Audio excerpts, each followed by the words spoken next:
Huwag niyo na po kaming hanapin sa mga presinto sapagkat ang inyong mga pulis ay nasa inyo ng mga telepono. Dial 911. Darating ang inyong mga pulis sa loob ng 5 minuto. Lilingkod sa bawat Pilipino at magbibigay ng tamang impormasyon para sa tahimik at maayos na Pilipinas. Police News Network, alagad ng batas, tagapagtaguyod ng balitang pulis, sandigan ng mamamayan, patnubay ng katotohanan. La Campo Crame, maghahatid ng pinakahuling kaganapan at nagbabagang balita. Ito ang PNN Police News Network. At ngayon, ang inyong mga tagapagbalita. Magandang araw, Bagong Pilipinas. Ako ang inyong alagad ng batas, tagataguyod ng Balitang Pulis. Patrolman Regan Robles mula sa PNP Aviation Security Group, maghahatid sa inyo ng tamang balita, kwento ng pulis at serbisyo para sa mamamayan. At ito ang PNP News Online. Ang pangunahing balita ng Police News Network, alagad ng batas, tagataguyod ng Balitang Pulis.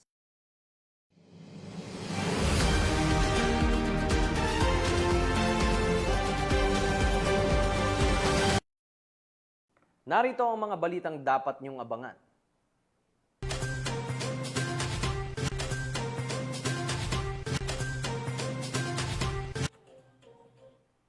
Mahigit 21 milyong halaga ng smuggled na sigarilyo sa Zamboanga City.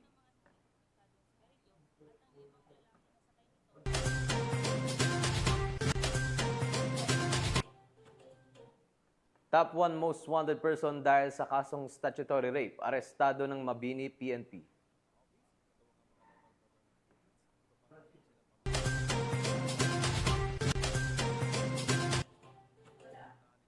At miyembro ng Communist Terrorist Group or CTG, voluntaryong sumuko at nagbalik loob sa pamahalaan.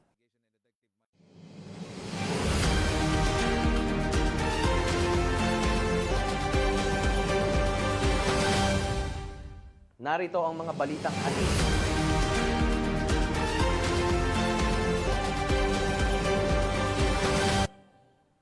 Narito ang mga balitang hatid ng ating PNN correspondents mula sa iba't ibang panig ng bansa.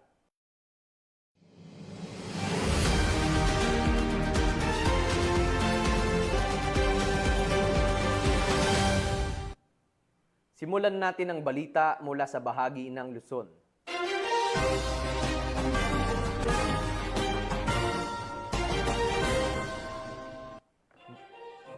Voluntaryong sumuko at nagbalik loob sa pamahalaan ang dalawang dating miyembro ng Communist Terrorist Group dahil sa hangaring muling makapiling ang kanilang pamilya at mamuhay ng tahimik at mapayapa. Police Master Sergeant Robert Basan Abella Jr. sa ulat. Dalawang dating kasapi ng Communist Terrorist Group na itatago sa pangalang Camario at Caluigi ang voluntaryong nagsuko ng kanilang sarili at nanumpa ng katapatan sa pamahalaan nitong Lunes, Agosto 18, 2025, bandang alas 2 ng hapon sa Pangasinan Police Provincial Office, Lingayen, Pangasinan. Ang aktibidad ay naisakatuparan sa pamamagitan ng pinaigting na internal security operation ng Pangasinan Police Provincial Office, katuwang ang mga local government units, iba pang ahensya ng pamahalaan at ang komunidad sa ilalim ng Coplan Lasi 2025. Pinangunahan ito ng Pangasinan First Provincial Mobile Force Company bilang pangunahing unit kasama ang Provincial Intelligence Unit Pangasinan, Provincial Investigation and Detective Management Unit, Regional Intelligence Unit 1 at Malasiki Municipal Police Station. Saksi sa panunumpa sina Police Colonel Arbel C. Marculio, Provincial Director ng Pangasinan Police Provincial Office at iba pang mga kinatawan mula sa pamahalaang lokal, hanay ng militar at iba pang national government agencies. Bilang bahagi ng programang Bagong Pilipinas na nagsusulong ng inklusibong kapayapaan at pagunlad, tinanggap ni Camario at Caluigi ang ayuda mula sa pamahalaan na kinabibilangan ng assorted grocery items at isang sako ng bigas. Ayon kay Police Colonel Arbel C. Merculio, ang kanilang pagbabalik loob ay patunay na mas pinipili ng ating mga kababayan ng kapayapaan at mas maliwanag na kinabukasan kaysa sa landas ng karahasan. Itinuturing na malaking hakbang ang kanilang pagsuko tungo sa pagpapatibay ng kapayapaan at seguridad sa rehiyon. Hinihikayat din ng pamahalaan ang iba pang dating kasamahan ng mga sumuko na talikuran ng armadong pakikibaka at yakapin ang mas mapayapa at mas maunlad na landas sa ilalim ng Bagong Pilipinas. Mula dito sa Ilocos Region, ako po ang inyong PNN correspondent, Police Master Sergeant Robert Avella Jr., alagad ng batas, tagataguyod ng Balitang Pulis. Maraming salamat, Master Sergeant Abella. Sa pinaigting na kampanya kontra kriminalidad, nasa kote ng Laguna PNP ang mahigit 100 wanted na personalidad sa magkakaiwalay na operasyon. Nasamsam din ang iligal na droga na tinatayang nagkakahalaga ng mahigit 600,000 piso, mga baril at iba pang mga gamit na may kaugnayan sa iligal na sugal sa iba't ibang lugar sa Laguna. Alamin ang report mula kay Patrolwoman Mary May Sartorio. Hindi na nakapalagpa ang 156 na personalidad sa isang linggong anti-criminality operations na isinagawa ng Laguna Police sa pamumuno ni Police Colonel John R. Rupio, Acting Provincial Director ng Laguna Police Provincial Office. Nakumpiska mula sa 56 na drug personalities ang tinatayang 94.96 gramo ng hinihinalang shabu na may kabuuang estimated street value na 645,728 pesos. 4 na katao naman ang naaresto sa isinagawang operasyon kontra loose firearms at nakumpiska ang 6 na pirasong iligal na baril. 4 na individual naman ang naaresto sa isinagawang anti-illegal gambling operations, illegal number games at iba pang uri ng sugal, kung saan nakumpiska ang 25,739 pesos mula sa mga illegal na taya. 17 most wanted persons at 39 naman mula sa other wanted persons ang naaresto sa nasabing operasyon. Ang mga naarestong individual ay kasalukuyang nasa custody ng kanilang operating units para sa dokumentasyon at tamang disposisyon. Ang operasyon ay bahagi ng patuloy na kampanya ng PNP laban sa illegal drugs, illegal gambling, wanted persons at loose firearms sa ilalim ng programang Enhanced Managing Police Operations or EMPO. Mula rito sa Calabarzon, ako ang inyong Police News Network correspondent, Patrolwoman Mary May Sartorio. Alagad ng batas, tagataguyod ng Balitang Pulis. Maraming salamat, Patrolwoman Sartorio. Hawak na ng mga kapulisan ang isang estudyante matapos ang isinagawang bypass operation sa Purok Maligaya, Barangay Bankaw-Bankaw. Matapos masamsam mula sa kanya ang ilang pakete ng mga pinatuyong dahon na hinihinalang marijuana. Patrolwoman Christine Lorenzo sa report. Arestado ng mga operatiba ng Puerto Princesa City Police Station 1 ang isang estudyante matapos ang matagumpay na bypass operation dakong alas 2:45 ng hapon nito lamang 19 ng Agosto taong kasalukuyan sa Purok Maligaya, Barangay Bankaw-Bankaw. Kinilala ang suspect na si alias Tugtog, 25 anyos, residente ng Barangay Tinigiban, Puerto Princesa City. Nasamsam mula sa kanya ang iba't ibang pakete ng pinatuyong dahon na hinihinalang marijuana na may kabuoang timbang na 16.76 gramo at tinatayang halagang 1,676 pesos, 2 syringe na naglalaman ng hinihinalang synthetic cannabinoid at ang bypass money na binubuo ng isang 1,000 budel money at isang tunay na 500 peso bill. Ang operasyon ay pinangunahan ng Station Drug Enforcement Team ng Police Station 1 sa pamumuno ni Police Lieutenant Victor D. Luvido sa ilalim ng superbisyon ni Police Major Ray Aaron D. Elona, katuwang ang PIDEA Palawan Provincial Office at Anti-Crime Task Force at isinagawa sa koordinasyon ng PIDEA Mimaropa. Kasong paglabag sa Section 5, Article 2 ng Republic Act 9165 o Comprehensive Dangerous Drugs Act of 2002 ang isasampa laban sa suspect na ngayon ay nasa kustodiya ng Police Station 1 at sasailalim sa inquest proceedings sa City Prosecutor's Office. Mula dito sa Home of the Police, Eco Warriors, Calapan City, Oriental Mindoro, ako ang inyong PNN correspondent, Patrolwoman Christine Lorenzo, alagad ng batas, tagataguyod ng Balitang Pulis.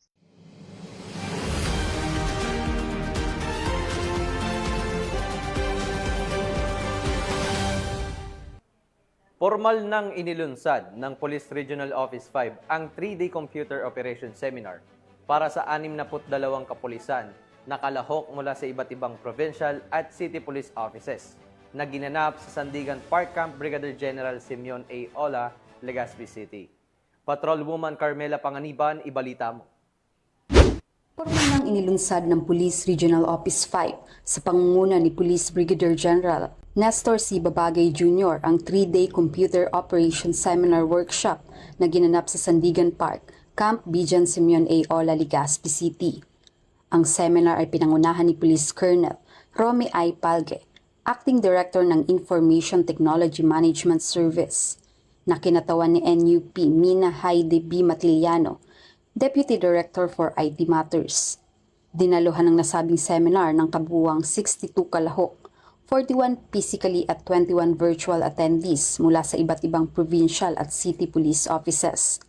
Layunin ng aktibidad na palawakin ang kaalaman at kasanayan ng mga kalahok sa mga batayang operasyon ng computer, palakasin ang kanilang kakayanan sa information and communications technology, at tiyakin ang epektibong paggamit ng mga IT resources para sa mga gawaing administribo at operasyonal. Ang pagsasanay na ito ay bahagi ng patuloy na inisyatibo ng Pro5 na paigtingin ang digital na kakayanan ng kanilang mga tauhan, alinsunod sa modernisasyon ng serbisyo publiko at pagpapatibay ng epektibong pamamahala sa rehiyon.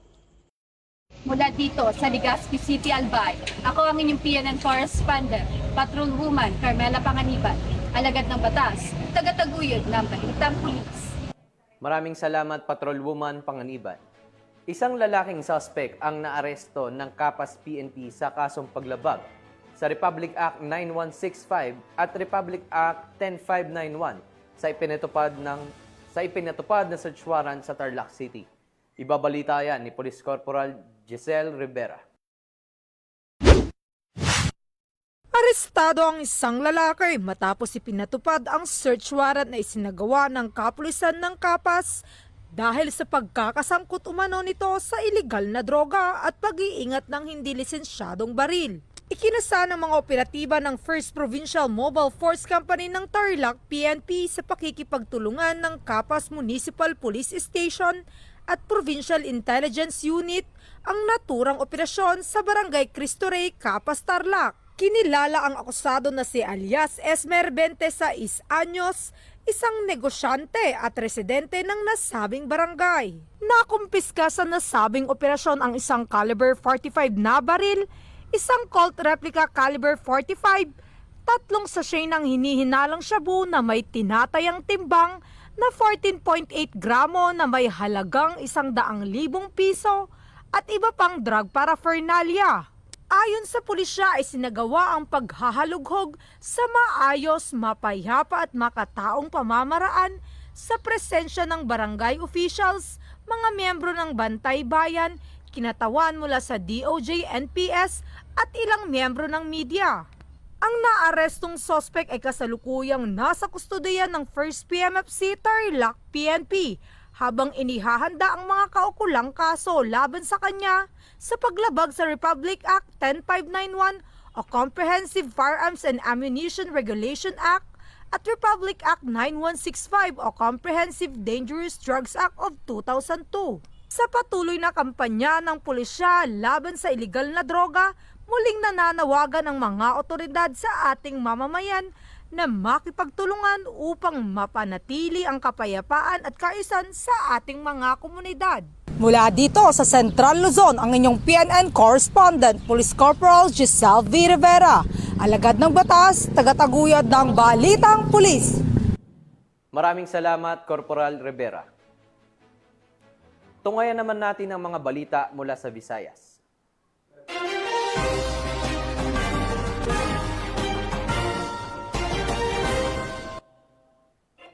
Arestado ng mga operatiba ng Mabini PNP ang top 1 most wanted person dahil sa kasong statutory rape. Nahuli ang suspect sa bisa ng warrant of arrest na ipinalabas ng korte. Patrolwoman Dominic De Palubos sa balita. Arestado ng mga otoridad ang top 1 most wanted person municipal level matapos arestuhin kasunod ng paghain ng warrant of arrest sa kasong statutory rape na may 10 counts sa Purok 4, Bulawan, Mabini, Bohol nito lamang nakaraan. Kinilala ni Police Lieutenant Joseph Marlon A. Macalos, officer in charge ng Mabini Municipal Police Station, Bohol Police Provincial Office, ang suspect na si alias Osoy, 67 anyos at residente ng nabanggit na lugar. Ang suspect ay may outstanding arrest warrant sa kasong statutory rape na may 10 counts na inisyo ni Honorable Panfeloy Sala Jr., acting presiding judge ng Regional Trial Court 7, Branch 51, Carmen, Bohol, noong 13 ng Agosto taong kasalukuyan na walang rekomendadong piyansa. Ipinaalam na sa kinauukulang korte ang pagkakaaresto ng suspect at ito'y pansamantalang nakadetine sa nasabing tanggapan habang hinihintay ang commitment order. Magandang araw sa ating lahat. Ating ipagbigay alam sa publiko na meron tayong naaresto na most wanted person, top 1 municipal level, sa kasong statutory rape 10 counts, with no bail recommended. Siya po ay nahuli by virtue of warrant of arrest na inisyo ng Regional Trial Court 7th Judicial Region, Carmen, Bohol. At ang ating suspect po sa ngayon ay kasalukuyang nakadetain sa ating lock-up facility ng ating stasyon. Ini-encourage ko po ang lahat lalo na sa ating komunidad na may alam sa mga kasong tulad po nito or sa mga impormasyon sa mga wanted person na ipagbigay alam po sa ating opisina at maaari po kayong tumawag po sa ating hotline number sa stasyon or tumawag sa ating 911, ang ating National Emergency Hotline, para po sa agarang aksyon. Sa pamamagitan ng determinasyon ng mga kapulisan, mas papaigtingin pa nila ang kanilang pagganap ng tungkulin upang mapanagot ang mga tiwaling individual at mas siguro ang seguridad ng mamamayan tungo sa isang mapayapang bagong Pilipinas. Mula dito sa Central Visayas, ako ang Police News Network Correspondent, Patrolwoman Judith Nicanor, alagad ng batas, tagataguyod ng Balitang Pulis.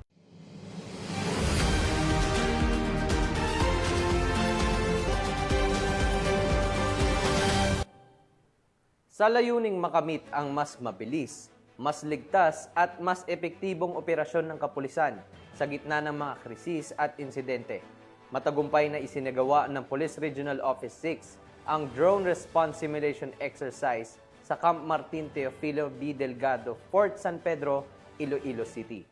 Patrolwoman Dominic De Palubos.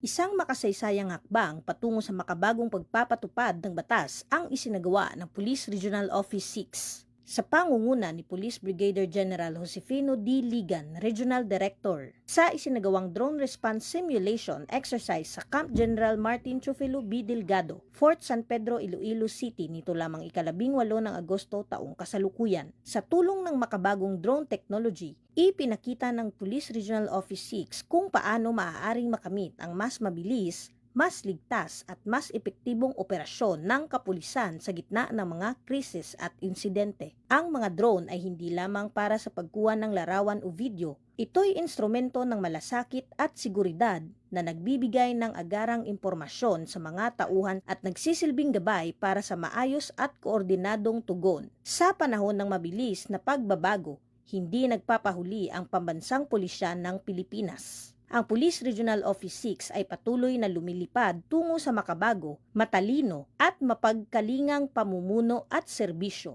Isang hakbang palapit sa pangarap na komunidad na ligtas, tahimik at may tiwala sa kapulisan. Dahil sa bagong Pilipinas, ang gusto ng pulis, ligtas ka. Mula dito sa Western Visayas, ako ang inyong Police News Network Correspondent, Patrolwoman Andrea Dominic De Palubos, alagad ng batas, tagataguyod ng Balitang Pulis. Maraming salamat, Patrolwoman De Palubos. Arestado ng Ormoc City PNP ang tinaguriang top 1 station most wanted person sa kasong rape sa isinagawang operasyon sa Barangay Hibunaon, Ormoc City. Nakibalita dyan si Patrolwoman Camberley Flores. Ng mga autoridad ang tinaguriang top 1 station most wanted person na may kasong rape matapos mahuli sa Barangay Hibunaon, Ormoc City. Bandang alas 10:21 ng umaga nang maaresto ang akusado ng mga tauhan ng Ormoc City Police Station 3 sa bisa ng warrant of arrest para sa kasong rape sa ilalim ng Article 266-A ng Revised Penal Code na walang inirekomendang piyansa. Ang akusado ay dinala sa Ormoc City PS3 para sa kaukulang dokumentasyon at tamang disposisyon. Ang ating kapulisan ay patuloy na maglulunsad ng mga operasyon para mahuli ang mga taong may pananagutan sa batas upang maihatid ang hustisya sa kanilang mga naging biktima at mapanatili ang kaayusan at kaligtasan ng ating komunidad tungo sa minimithi natin na bagong Pilipinas. Mula dito sa Eastern Visayas, ako ang inyong PNN correspondent, Patrolwoman Flores, alagad ng batas, tagataguyod ng Balitang Pulis. Narito naman ang mga balita mula sa bahagi ng Mindanao.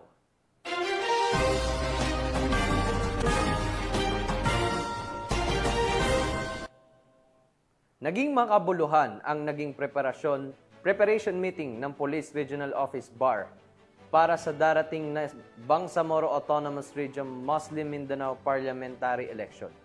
Ang buong detalye ng balita mula kay Patrolwoman Veronica Lagi. Matagumpay na isinagawa ang preparation meeting para sa Bangsamoro Parliamentary Elections na pinangunahan ni Police Brigadier General Jason C. de Guzman, Regional Director ng ProBAR nito lamang 16 ng Agosto taong kasalukuyan sa ProBAR Launch Camp Bigen sa Lipada kay Pendatun, Parang, Maguindanao del Norte. Tinalakay sa naturang pagpupulong ang mga mahalagang usapin hinggil sa seguridad at threat assessments, mga naitalang insidente kaugnay ng halalan, mga kaso ng rido, mga aktibidad para sa peace covenant, at iba pang hakbangin ng mga pulisya at mga katuwang ahensya upang mapagtibay ang kaayusan at kapayapaan sa panahon ng halalan. Ang aktibidad na ito ay bahagi ng masusing paghahanda para sa kauna-unahang BARM Parliamentary Elections na nakatakdang ganapin sa darating na Oktubre 13, 2025. Ipinapakita nito ang buong dedikasyon ng ProBAR, katuwang ang mga stakeholders at komunidad na matiyak ang mapayapa, maayos at ligtas na halalan sa rehiyon ng Bangsamoro. Mula rito sa rehiyon ng Bangsamoro, ako ang inyong Police News Network correspondent, Patrolwoman Veronica Lagi, alagad ng batas, tagataguyod ng Balitang Pulis. Maraming salamat, Patrolwoman Lagi. Naaresto ng mga kapulisan sa isang anti-illegal drug operation sa Barangay 19B, Davao City ang 2 lalaki matapos makabili at mahulihan mismo ng shabu na nagkakahalaga ng mahigit 40,000 piso. Alamin ang detalye ng report mula kay Patrolwoman Shaira Rose Aquino. Ng mga operatiba ng Bahada Police Station ang 2 lalaki sa isang matagumpay na anti-illegal drugs operation sa Barangay 19B, Davao City noong madaling araw na Agosto 19. Kinilala ang mga sospek sa alias na CJ, 27 anyos, isang pintor, at alias Roberto, 28 anyos, isang kitchen helper na pawang mga residente ng nasabing barangay. Sa isinagawang operasyon, isang undercover police officer ang kumilos bilang poster buyer at matagumpay na nabilhan ng isang sachet ng hinihinalang shabu ang isa sa mga sospek. Matapos ang palitan, agad na dinakip ang 2 sospek at narecover mula sa kanila ang karagdagang 2 sachet ng hinihinalang shabu. Tinukoy ng mga otoridad na ang kabuoang tinatayang halaga ng nakumpiskang droga ay umaabot sa 48,000 pesos batay sa standard drug price. Sa ngayon, nakakulong na ang 2 sospek at naharap sa kasong paglabag sa Sections 5 at 11 ng Article 2 ng Republic Act 9165, kilala rin bilang Comprehensive Dangerous Drugs Act of 2002. Sa pamamagitan ng mahigpit na pagpapatupad ng batas at pakikiisa ng mamamayan, layunin ng kapulisan na tuluyang wakasan ng paglaganap ng ipinagbabawal na gamot sa lungsod at sa buong bansa. Mula rito sa Police Regional Office 11, ako ang inyong PNN correspondent, Patrolwoman Shaira Rose Aquino, alagad ng batas, tagataguyod ng Balitang Pulis. Maraming salamat, Patrolwoman Aquino. At para sa huling balita, mahigit 21 milyong halaga ng smuggled na sigarilyo ang nasabat matapos harangin ng mga otoridad ang isang bangka sa Zamboanga City. Ang buong detalye ihahatid ni Patrolwoman Joyce Abiog. Tinatayang 21 milyong pisong halaga ng smuggled na sigarilyo sa isinagawang seaborne operation ng mga tawanan ng 2nd Zamboanga City Mobile Force Company kasama ang Zamboanga City Police Station 11 sa Santa Cruz Island, Zamboanga City. Ayon sa mga otoridad, madaling araw nang harangin ng isang asul na motorboat na kargado ng mga hindi dokumentadong sigarilyo at ang 5 lalaki na sakay nito na pawang mga residente ng Barangay Mariki, Zamboanga City.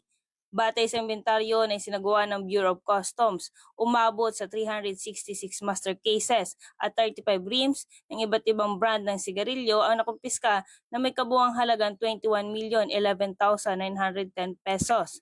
Sa kasalukuyan, ang mga nakumpiskang sigarilyo at bangka ay na-turnover na sa Bureau of Customs at ang mga nasabing suspect ay nasa kustudiyan na ng Zamboanga City Police Station 11 para sa tamang dokumentasyon at disposisyon. Mula rito sa Zamboanga Peninsula, ako ang inyong PNN Correspondent, Patrolwoman Joy Sabyog, alagad ng batas, tagataguyod ng Balitang Pulis. At yan ang mga balitang nakalap ng ating PNN correspondents mula Luzon, Visayas at Mindanao. Sa ngalan ng pamunuan ng Philippine National Police, sa pangunguna ni Chief PNP Police General Nicolas Torre III at sa pamumuno ni President Ferdinand Bongbong Marcos Jr., kami ay maglilingkod sa bawat Pilipino at magbibigay ng tama at balansing balita dahil sa bagong Pilipinas, ang gusto ng pulis, ligtas ka. At sa mga mahal naming kababayan, huwag na kayong maghanap ng pulis sa presinto sapagkat sila po ay nasa inyong mga telepono. Tumawag sa 911, darating sila sa loob ng 5 minuto. Mula rito sa tanggapan ng tagapag-ugnay ng pambansang pulisya, kami ang inyong alagad ng batas, tagataguyod ng Balitang Pulis. Patrolman Regan Robles mula sa PNP Aviation Security Group, maghahatid sa inyo ng tamang balita, kwento ng pulis at serbisyo para sa mamamayan.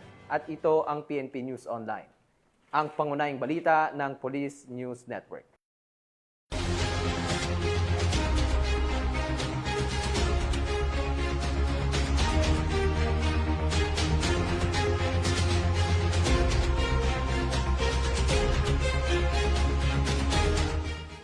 Police News Network, alagad ng batas, tagapagtaguyod ng balitang pulis.